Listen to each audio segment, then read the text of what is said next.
Healthy fat diabetic পেশেন্টসদের খাওয়াটা খুব important. Number one reason হচ্ছে যখন আমরা ফ্যাট বেশি খাই খাবারের সঙ্গে, তখন আমাদের বারবার খুব তাড়াতাড়ি খিদে পায় না, বারবার খিদে না পেলে কম খাই, সে কারণে ব্লাড সুগার কন্ট্রোলটা ইজি হয়। এছাড়া কম খেলে ওজনও কন্ট্রোল করতে হেল্প হয়।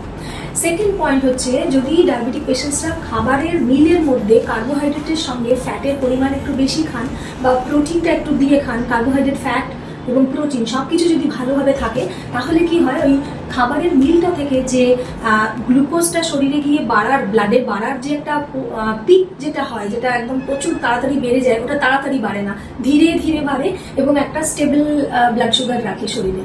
থার্ড পয়েন্ট হচ্ছে, ডায়াবেটিক পেশেন্টসের অনেকেরই কোলেস্ট্রল বেশি থাকে, তো হেলদি ফ্যাট কোলেস্ট্রল কমায় এবং বডিতে ইনফ্লামেশন কমায়। ডায়াবেটিক পেশেন্টসদের অনেক সময় কগনিটিভ ডিক্লাইন হয়, সেটা হতে বাধা দেয় হেলদি ফ্যাট। এছাড়া ফ্যাট সলিউবল ভিটামিনগুলোর অ্যাবজর্পশন ভালো হয়।